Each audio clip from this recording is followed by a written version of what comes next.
Everyone.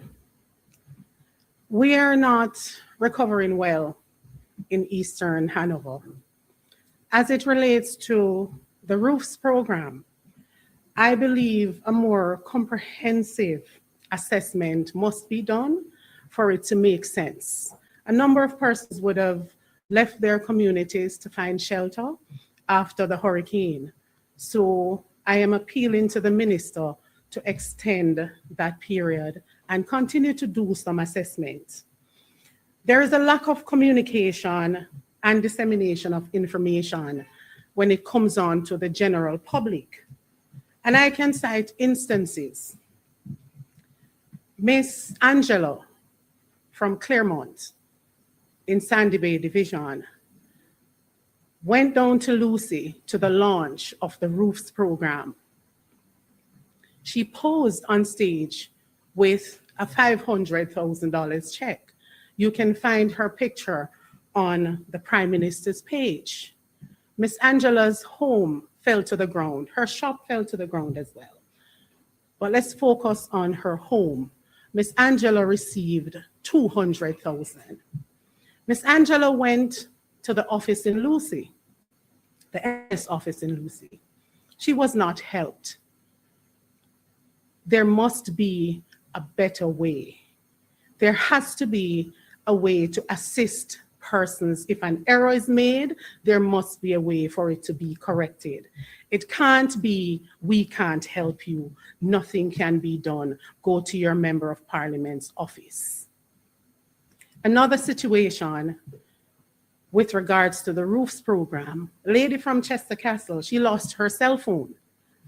She went to the office, she got no help at all. That lady turned up to my office in tears. We must do better.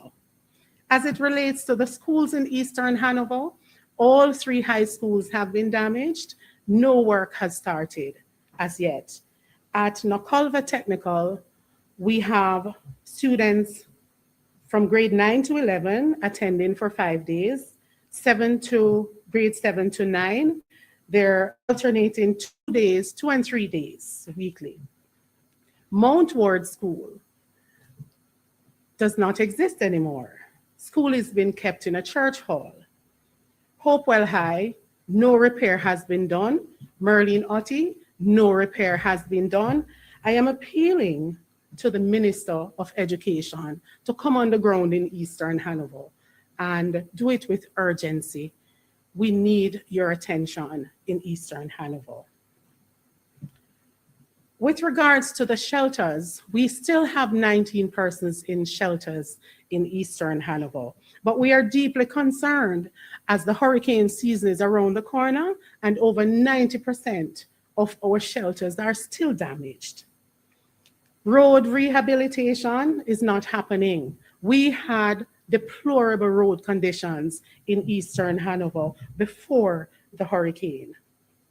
Spark program and patching roads in the constituency is simply not enough.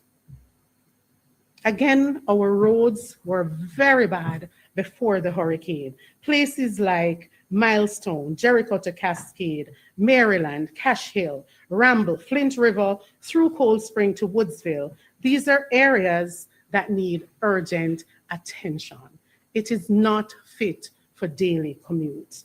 As it relates to electricity, most of the constituency got back electricity. We only have a few areas in Chester Castle Division and 1 area in Hopewell Division, Woodsville, that is still in darkness.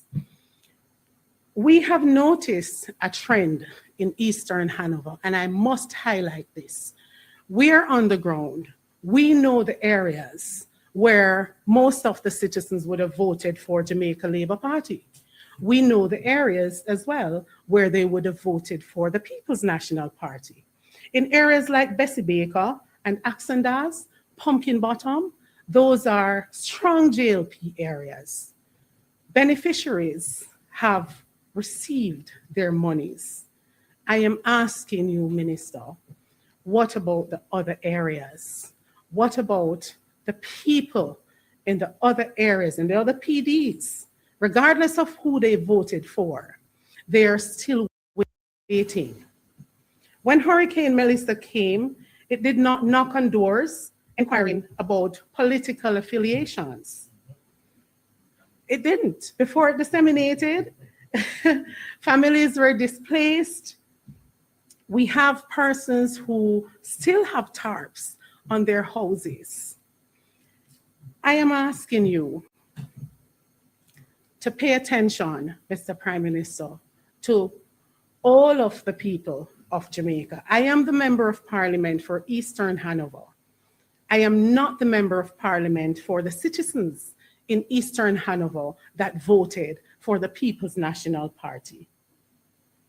I challenge you, Mr. Prime Minister, and his cabinet to do same and take care of the Jamaican people. Thank you.